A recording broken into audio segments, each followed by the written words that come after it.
Eu o exorto solenemente, pregue a palavra. É com este imperativo que Paulo inicia suas últimas palavras a seu filho na fé, Timóteo. Essa é a sua segunda carta ao jovem pregador e possui um valor histórico sem precedentes. Afinal, além de ser uma convocação solene ao ministério e por isso conter sagradas lições para qualquer cristão vocacionado, trata-se também da última carta paulina que temos registro. Ao que tudo indica, este foi seu último documento. Estamos mesmo diante das últimas palavras do apóstolo Paulo, não apenas a Timóteo, mas ao mundo. Como chega ao fim dos seus dias em nome de Deus? Quais as circunstâncias que o rodeiam em seus momentos finais? O que o leva a escrever essa carta ao seu amigo querido, ao seu filho amado? O pedido de Paulo não poderia ser mais solene. Pregue a palavra. Este é o resumo de absolutamente tudo que Paulo vem dizendo a Timóteo desde o começo dessa carta. Não é uma carta qualquer, é uma convocação última e urgente para que Timóteo se erga de suas limitações e de seus temores e assuma o lugar do seu futuro. Uma vez que Paulo está mesmo chegando ao fim de sua jornada ministerial, é a hora do jovem Timóteo se erguer com ainda maior compromisso e valentia. Paulo diz se lembrar das lágrimas sinceras de Timóteo e da fé não fingida que ele recebeu de bom grado e acolheu no peito por meio da fala de sua mãe e de sua avó Lloyd. Deus não nos deu espírito de covardia, mas de poder e amor e equilíbrio. Foi o que Paulo lembrou a Timóteo no primeiro capítulo dessa carta, enquanto fazia referência à santa vocação que Cristo nos fez. Evite conversas inúteis e profanas, enfatizou Paulo no segundo capítulo. Fuja dos desejos malignos da juventude. No capítulo 3, Paulo se recusa em esconder de seu discípulo a face escura do ministério e diz sem medo: todos os que desejam viver piedosamente em Cristo serão perseguidos. Tu, porém, permaneça nas coisas que aprendeu por meio das Escrituras. Pregue as Escrituras. Esse é um mandamento tão solene que as testemunhas convocadas diante das quais Paulo ordena a Timóteo que pregue são Deus e Cristo Jesus. Alguns já haviam questionado o ministério do jovem Timóteo, mas não era hora de se entristecer por isso. Pregue a palavra. Outros já o haviam ridicularizado por seguir o pobre coitado feito de Paulo, sempre perseguido, mas não era hora de se envergonhar. Pregue a palavra. Alguns chegam a sugerir que a própria personalidade de Timóteo seria também uma barreira, possivelmente tímido e inseguro, mas não era hora de se mesmar, era hora de se expor e pregar a palavra em tempo ou fora de tempo. E é como se Deus segredasse ao ouvido de Paulo sobre os dias que viriam, os dias de hoje. E aí Paulo vai dizer: Timóteo, vai chegar o tempo em que não suportarão essa doutrina. A verdade causará coceira nos ouvidos. As pessoas vão atrás de pregações inofensivas, vão configurar pregadores que lhes afaguem o erro, que trocam infeliz, a dura verdade pela suave mentira. Fábulas e mitos podem emocionar, mas são incapazes de nos salvar eternamente. É por isso que Paulo insiste: Timóteo, eles podem, você não. Seja sóbrio, prega o verdadeiro evangelho e vem sofrer comigo, feito um soldado nas trincheiras de uma guerra. O abandono em massa do evangelho e o fracasso coletivo de boa parte dos primeiros convertidos não eram as únicas razões pelas quais Timóteo deveria se posicionar em favor de Cristo, assumindo sua vocação. Outra razão, oferecida por Paulo, era sua morte iminente, ou como ele gostava de figurar, sua oferta de libação. Os rituais de sacrifício praticados no Velho Testamento incluíam essa tal oferta de libação, que seria o momento em que o altar sobre o qual os animais eram sacrificados seria lavado por algum líquido, geralmente vinho ou óleo. O aroma perfumado destes líquidos denunciava que já estava chegando no fim da cerimônia. Essa foi a figura usada por Paulo para descrever sua morte. Ele não desenha essa tela com cores densas, escuras, mas com um vinho vermelho de vinho sendo aspergido. Não tem cheiro de medo ou luto. Sua morte tem cheiro de vinho de festa. As rimas não são azedas e melancólicas, não. Sua morte rima com um doce do vinho. E este é precisamente o convite de Paulo a Timóteo: vem sofrer comigo. Recebemos bom tesouro, tá guardado aqui. Nosso peito tem segredo, só se pode ver. Se olhar de perto e provar da alegria que é chorar. Se sofrer comigo feito um soldado do seu curar. Sei em quem eu creio, estou certo de que tem poder, e és tanta vocação que Ele nos deu. Acreditar no Evangelho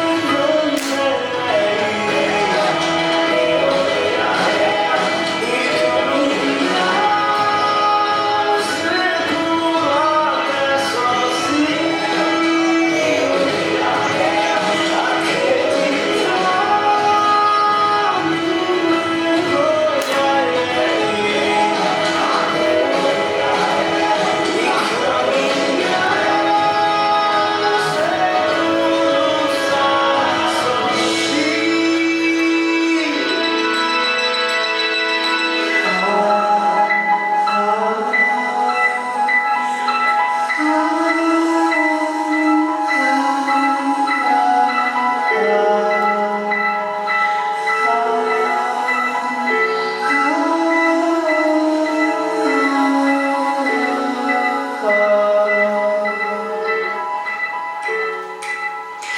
Vem olhar de perto e provar da alegria que é chorar. Acreditar no Evangelho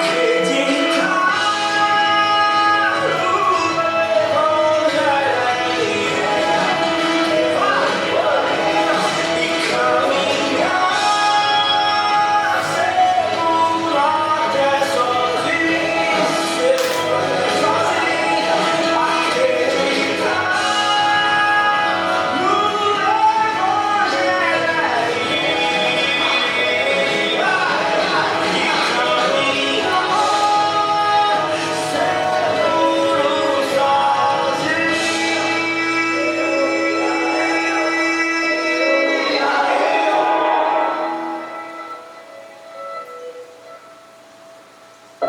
Vem depressa ao meu encontro, pois Demas, amando este mundo, abandonou-me. Crescente foi para Galácia, Tito para Damácia, só Lucas está comigo. Traga Marcos, ele me é útil. Traga uma capa e meus livros. Veja o risco que Timóteo está correndo. A convocação solene de Paulo mais parece como um náufrago à deriva, insistindo sorridente, para que um marinheiro abandone a segurança do navio e se lance com ele no mar. Vem depressa, Timóteo. Abandone suas frustrações, suas inseguranças. Não há tempo a perder com questões banais sobre aprovação. Nem espere lá que te aprovem tanto assim. Vem depressa. E por que a pressa? Paulo vai dizer que, em primeiro lugar, Timóteo deveria se apressar porque Demas o abandonou. Amando o presente século, o abandonou. Esse é o mesmo Demas que foi citado na carta de Colossenses ao lado de Lucas, certamente um companheiro na jornada paulina. Depois ele foi citado novamente em Filemão como um cooperador de Paulo. Ele ri, ele encerra sua jornada recebendo o pior dos adjetivos para um cristão: fujão. Agora vejam, se Demas abandonou o Evangelho por amar aquele século primitivo, quais seriam as nossas chances? Como me certificar de que eu também não seja tomado como um desses que cooperam na causa nova do Evangelho, mas fogem na hora da morte? Feito aqueles que seguiam a Jesus, mas se recusaram a comer de sua carne e beber seu sangue. Como Timóteo permaneceu? Como eu poderia permanecer? Paulo lembra a Timóteo, ainda nessa carta, que seu sucesso não estaria garantido pela força de seu próprio braço, mas na graça, no favor imerecido de Cristo. Foi por essa graça que Pedro bradou uma das afirmações áureas da fé cristã: como eu poderia fugir? Para onde mais eu iria? Só tu tens palavras de vida eterna. E o abandono de Demas não é a única razão pela qual Timóteo precisa se apressar. Paulo vai continuar dizendo que Crescente foi para Galácia, Tito para Dalmácia, e nesse caso não se trata de abandono de fé, se trata de desdobrar-se tantos quantos podia, a fim de atender uma demanda gigante. Os campos estavam brancos e poucos eram ceifeiros. Os poucos que ali ainda se mantinham fiel ao Evangelho se desdobravam, e é por isso que Paulo diz: vem depressa, Timóteo.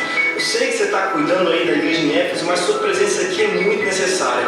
Eu já enviei Tíquico para assumir seu lugar. Vem porque os campos estão brancos. Em embora eu tenha crescido na igreja, nunca vi missionário nenhum dando testemunho de que seu campo de trabalho está cheio de mão de obra. É sempre o contrário que se vê, porque é assim que se faz a obra de Deus, em absoluta dependência, rogando ao Senhor da Seara que envie trabalhadores depressa. A obra de Deus sempre vai ser maior do que me julgo capaz de suportar. Veja Paulo, por exemplo. O grandioso Paulo era falho e por vezes inflexível. No começo de sua relação com Marcos, não teve paciência para suportar os milindres do jovem Marcos. Mas aqui, no final de sua jornada, como um de seus últimos desejos, pede a Timóteo: traga Marcos com você. Ele me é útil. A obra de Deus é feita por gente falha como Paulo, mas que ao modelo de Paulo se deixam persuadir pela ação do Espírito Santo através do tempo. Algum Paulo já te machucou por aí? Perdoe. Dê tempo ao tempo. Algum Marcos já lhe tirou do sério? Espere. E vê bem se ele não termina sendo, no fim das contas, útil para você na jornada cristã. Toda essa solidão paulina fica ainda mais evidente na próxima frase: traga-me uma capa e não se esqueça dos meus livros. Paulo está só, sente frio, sente falta. E que eu preciso lhe perguntar seriamente: você quer esse evangelho? Talvez tenham mentido para você e prometendo um evangelho de glamour, mas olhe bem aqui: o maior missionário da igreja está terminando seus dias assim, preso, com frio, e pedindo para que alguém lhe traga pelo menos alguns livros. Lembre-se de Cristo na cruz, sentindo falta não de qualquer outra coisa, mas a falta do próprio Pai. Você quer esse evangelho? Mesmo sabendo que está correndo o risco de tomar a mesma trilha e terminar seus dias pedindo para um amigo distante: traga-me uma capa e alguns livros. Uma voz antiga disse certa vez: Deus, se tratas assim de seus amigos mais próximos, não me admira de que tens tão poucos. Esse é Paulo, chegando ao fim de seus dias. Mãos cansadas, desatando nós que o prende aqui. Solta o barco, aguardando a hora de partir. Mas a sua canção não carrega a dor de quem se vai. Mãos marcadas pelas lutas, tintas sem fugir, esvaziam todo o barco.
tenha em mente que essa carta de Paulo ao seu amado Timóteo é, na verdade, uma solene convocação para a obra do ministério. Essa sessão aqui, onde ele fala sobre a traição de Alexandre e o abandono que sofre durante sua primeira defesa, demonstra o nível de sinceridade de Paulo para com Timóteo. Não existe nenhuma intenção de maquiar a realidade do ministério. Timóteo não estava sendo enganado quanto aos terríveis perigos de se lançar na preciosa jornada que é a proclamação da verdade de Deus. Enquanto o velho Paulo prepara seu jovem sucessor para a realidade das dores do ministério, ele poderia dar vários conselhos. Quando o assunto era sofrimento e perdas, ninguém melhor para rechear a pauta de experiências pessoais do que Paulo. Ele podia falar sobre a dor das chicotadas, ou dos aprisionamentos nas argolas aí das masmorras. Ele podia falar para Timóteo sobre naufrágios, apedrejamentos. Tudo isso Paulo sofreu, tudo isso poderia sobrevir a Timóteo. Mas o que Paulo considera de singular importância, no fim das contas, é preparar Timóteo para a traição no campo. Timóteo, Alexandre, isso dói. Se até mesmo o nosso Cristo teve que passar pelo amargo acontecer de um beijo amigo que o levou diretamente aos braços de seus perseguidores, estaria Paulo livre de sofrer o mesmo? Deveria Timóteo se enganar quanto à real possibilidade de provar também em sua face esse beijo? O que tudo indica, segundo alguns comentaristas, Alexandre teria sido alguém influente com quem Paulo poderia ter contado durante seu primeiro julgamento, mas ao invés de oferecer ajuda no caso de Paulo, Alexandre teria sido seu principal opositor durante a sessão de sua defesa. Como se não bastasse mais estar o velho Paulo, lançado feito um animal amarrado em sua presa, se levanta com dificuldade para falar em sua defesa, mas quando olha ao seu redor, enquanto os magistrados, seus perseguidores estão lá, tem até os curiosos, mas não acha sequer um rosto amigo. O velho Paulo está vivendo seus dias mais difíceis em absoluta solidão. Ele que tanto desejou partilhar os sofrimentos de Cristo, se vê agora concluído em sua cruz, abandonado por seus amigos. E de não suportar essa pressão, sem amaldiçoar a si mesmo, sem desacreditar a sua própria jornada. Valeu a pena, Paulo. Vê bem ali ao seu redor, gastou sua vida em favor de tanta gente, abraçou tanto por ele. E no dia de sua terrível dor, quantos estão aqui para devolver esse abraço? Valeu a pena, velho Paulo.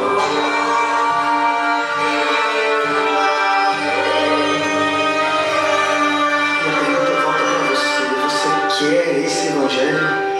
Olhe bem para esse texto e me responda: quer mesmo correr o risco de chegar nos últimos dias de sua jornada como o velho Paulo, como seu Cristo? Olhe bem, veja bem, se você começar a se envolver demais com esse negócio de igreja, de Cristo, de evangelho, você vai ter que começar a perder algumas coisas que qualquer um considera em grande estima. Se seu envolvimento chegar até o pescoço, é possível que perca alguns amigos. Talvez aquela promoção tão sonhada na carreira profissional, porque as ideias do Evangelho vão bagunçar sua cabeça de uma forma bem estranha a princípio. E você corre sérios riscos de ter de reconfigurar sua postura pública e privada. Você quer esse Evangelho? Se chegar ao ponto de envolver-se até submergir no oceano desse Evangelho e já não saber mais quem é você e quem é Cristo, aonde começa Cristo em você e até onde vai você em Cristo, você pode chegar assim ao ponto de estar sozinho e escrevendo para algum amigo distante: ei, me envia aí uma capa e alguns livros. Mas as Escrituras garantem que não é possível de forma nenhuma que você chegue ao seu último dia sem a presença do mesmo Cristo que o encontrou, com o mesmo olhar compassivo que acolheu. Paulo continua o texto dizendo: mas o Senhor permaneceu ao meu lado e me deu forças para que por mim a mensagem fosse plenamente proclamada. O Senhor me livrará de toda obra maligna e me levará a salvo para o seu reino celestial. A Ele seja glória para todos sempre. Amém. O convite do velho Paulo ao seu amado Timóteo não era para se jogar em absoluta insegurança no mar revolto, afinal de contas, não. Era o oposto. O convite de Paulo era para que Timóteo subisse ao navio mais firme. Aliás, que subisse na rocha inabalável, que é Cristo. Por isso a insistência: Timóteo, eles podem regredir, pode acontecer de aquele lá te trair e o outro te machucar. Na verdade, vai acontecer de muitos virarem as costas para o Evangelho que você proclama. Tu, porém, permaneça firme. Timóteo, Eles podem, você não.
Na realidade do Evangelho, a realidade das coisas costuma ganhar outras cores. Morte aqui tem cheiro de vida.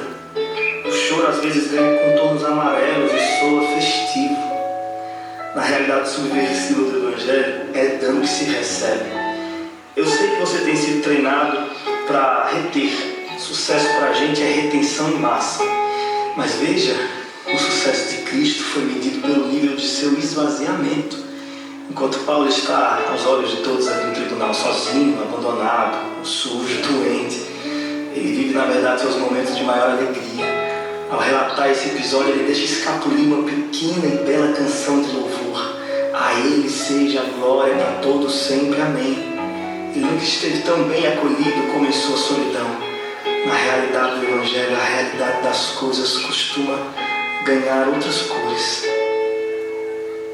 Estamos caminhando para as últimas palavras dessa carta. As últimas palavras registradas do grandioso Paulo. Aliás, do pobre, coitado e aprisionado Paulo. Porque na realidade do Evangelho, a realidade das coisas é outra. Saudações a Priscila e Áquila e à casa de Onesíforo. Erasto permaneceu em Corinto, mas deixei Trófimo doente em Mileto. Procure vir antes do inverno. Eubulo, Prudente, Lino, Cláudio e todos os irmãos enviam-lhe saudações. O Senhor seja com seu espírito, a graça seja com você. Como chega ao fim de sua jornada um homem de Deus? Paulo chegou assim, aparentemente sozinho, mas nenhuma gota de amargura no peito. Antes, saudações e gratidão sendo exaladas por meio de suas palavras. Ele faz menção de amigos queridos com quem dividiu momentos importantes na fé. Priscila e Áquila, que haviam partilhado a estrada missionária com Paulo em ocasiões passadas. Onesíforo, que já foi mencionado por Paulo como alguém que o animava muito. Cita Erasto também, possivelmente tesoureiro na igreja em Corinto. Uma igreja que parece ter demandado muito da atenção do apóstolo. Como chega ao fim um homem de Deus? O que Paulo está se ocupando em fazer nos últimos momentos de sua jornada? Bem, Paulo está fazendo aqui o que fez durante todo o seu ministério. Ele está pensando nos outros. Deixei Trófimo doente em Mileto. É quase como ver a Cristo ali no madeiro, em grande dor e agonia, mas ainda assim reservando algum momento para cuidar de sua mãe e de seu discípulo mais novo. Filho, eis aí a tua mãe. Mãe, eis aí o teu filho. Cristo entregou o coração partido de sua mãe aos cuidados de João. Paulo entregou o doente Trófimo aos cuidados de seu discípulo. Quem de nós pensaria em mais alguém na hora de sua dor? Paulo pensou. Cristo também. Porque na realidade do Evangelho, a realidade das coisas costuma ganhar outras cores. Paulo ainda arranja espaço para citar cuidadosamente nomes daqueles que muito provavelmente são seus últimos frutos. Eubulo, Prudente, Lino, Cláudio e os irmãos todos. É como quem diz, se você chegar aqui, Timóteo, eu não estiver mais, procure por esses novos convertidos. E aí nós chegamos de fato no fim. Para quem acompanhou a jornada cinematográfica de Frodo e a Sociedade do Anel, lembra muito bem da cena comovente que foi a despedida desse pequeno e corajoso hobbit com seus amigos. Mas o momento mais emocionante foi o último abraço.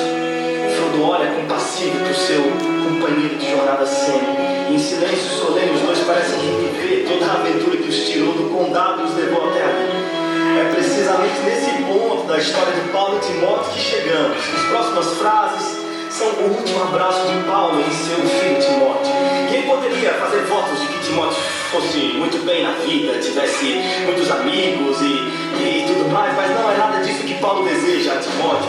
Paulo sabia muito bem o que foi que o livrou de padecer inúmeras vezes. E padecer aqui não é no sentido de morte, não, porque morte para Paulo é lucro, né? Lembre-se, na realidade do Evangelho, a realidade das coisas costumam ganhar outras coisas. Paulo sabe muito bem o que desejar a Timóteo. Timóteo, quando eu tinha a sua idade, quando eu era jovem, eu fui até Deus desesperado com um espírito que me aferrava a alma. Mas Deus disse, Paulo, não se aveste não, a minha graça te basta, porque o meu poder se aperfeiçoa na sua fraqueza. E é isso, Timóteo, que eu desejo a você, o favor merecido dos céus, que certamente abrirá os portões celestiais. Timóteo, que a graça seja com você. E ao dizer isso, descansou a pena do poeta. Descansou o apóstolo eternamente. Missão cumprida, seu ministério findou. Não sei se Timóteo chegou lá antes do inverno, como Paulo desejou. Mas a pergunta é se você vai chegar antes do inverno. Timóteo, vem depressa. Se eu perder tudo que juntei aqui, me alegrarei, pois eu sei que tenho a ti. Me ponho ao chão pra agradecer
Ela teve esse da luz nessa última